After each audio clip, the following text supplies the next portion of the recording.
السلام عليكم ورحمة الله وبركاته. أهلا بكم في قناة المهندسين الوطنيين. معاكم المهندس حسين الفيسي. النهاردة 26 يناير 2023. حاليا أنا في مدخل العاصمة الإدارية الجديدة من اتجاه طريق السويس، في ظهر مباشرة طريق السويس، والمحور اللي احنا ماشيين عليه ده اسمه محور الأمل.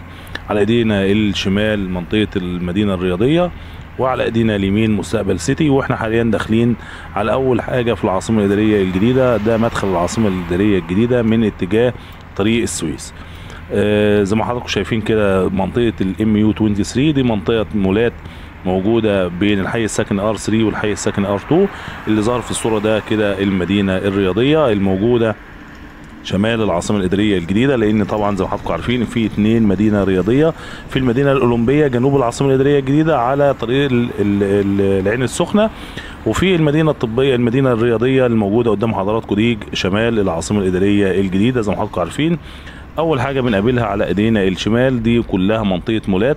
كل دي مولات تحت الانشاء زي ما حضراتكم شايفين كده في الصوره. بسم الله ما شاء الله، في حركه وفي شغل. اخر مره كنت مصور هنا تقريبا كان من شهرين، كان المكان لسه مش بالطريقه دي، كان في لسه انشاءات لسه ما طلعتش، كان في حاجات لسه ما ظهرتش. بسم الله ما شاء الله النهارده في حركه كبيره. المنطقه اللي على ايدينا اليمين دي يقال ان هيتعمل فيه هنا استاد كبير تابع للمدينه الرياضيه هنا، بحيث يكون في 2 استاد موجودين في العاصمه الاداريه الجديده.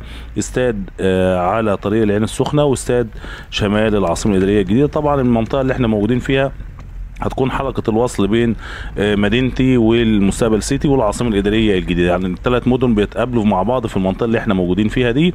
المنطقة اللي احنا موجودين فيها بين الحي السكني ار3 والحي السكني ار2، وبتخدم على تقريبا كده 50,000 وحدة سكنية. الحي السكني ار2 فيه 25,000 وحدة سكنية، الحي السكني ار3 فيه 25,000 وحدة سكنية.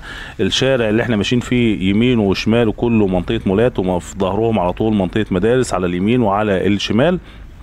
على ايدينا الشمال زي ما حضراتكم شايفين منطقه البرج الايقوني والحي السكني ار3.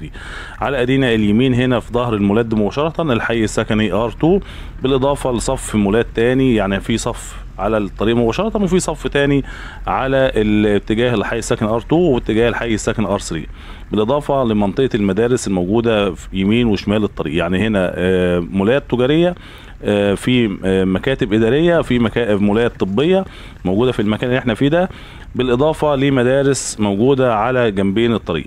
زي ما قلت لحضراتكم المكان ده هيخدم 50,000 وحده سكنيه، هيخدم تقريبا في حدود من 200 ل 250,000 نسمه. يعني هيكون مكان بسم الله ما شاء الله فيه ترافيك عالي برضو، لان هو المدخل يعتبر من المداخل الرئيسيه المهمه للعاصمه الاداريه الجديده من اتجاه طريق السويس. زي ما حضراتكم شايفين المولات بدأت تتشطب، بدأ في حاجات تتشطب الواجهات بتاعتها خلاص، بدأت الشركات ان هي تسلم الناس اللي شاريين هنا الوحدات بتاعتهم. الهياكل الخرسانيه خلاص للمولات تعتبر بدأت تكتمل خلاص، الناس بدأت تشتغل في الواجهات. يعني احنا في مرحله متقدمه من العمل في المكان اللي احنا موجودين فيه. بالاضافه ان الشركات اللي كانت شاريه وعملت مول، لا عملت مول وبتاخدت ارض تانية علشان تعمل مول تاني. ده معناه ان في حركه وفي اقبال على الشراء في المكان هنا بسم الله ما شاء الله.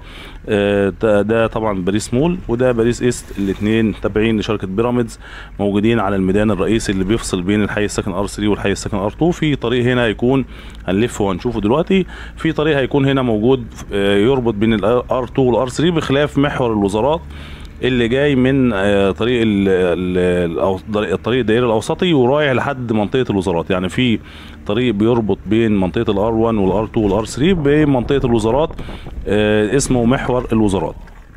في طريق تاني بيربط بين الار2 والار3 من الميدان اللي احنا ماشيين فيه ده ميدان كبير جدا زي ما حضراتكم شايفين. المكان بدأ الرؤية فيه والشكل العام فيه بدأ يختلف عما كنا مصورين قبل كده. احنا كنا مصورين هنا المكان ده كله عبارة عن تبة عالية جدا، هنوريها لكم قدام شوية كده، لسه ظاهرة لحد دلوقتي في مناطق فاضية لسه متعملش فيها حاجة. عبارة عن تبة عالية يعني يعتبر زي جبل كده موجود في قلب المكان. المكان ده كان في يوم من الأيام كنت مصور فيه كان عبارة عن تبة عالية بالكامل. دلوقتي زي ما حضراتكم شايفين الإنشاءات والعمل فيه عامل ازاي. زي ما حضراتكم شايفين ده باريس ايست مول. والتاني ده باريس مول اللي هو تابعين لشركه بيراميدز، وبعد منه على طول جولدن تاور، ده المول اللي على ايدينا اليمين اللي هو تعتبر الواجهه بتاعته خلصت. وبعد منه في اوبوال مول برضو بدا ان هم يشتغلوا فيه، كانوا متاخرين في العمل بس بسم الله ما شاء الله دلوقتي بدا يظهروا. المكان زي ما حضراتكم شايفين كده يعتبر بنسبه 50% يعتبر خلصان.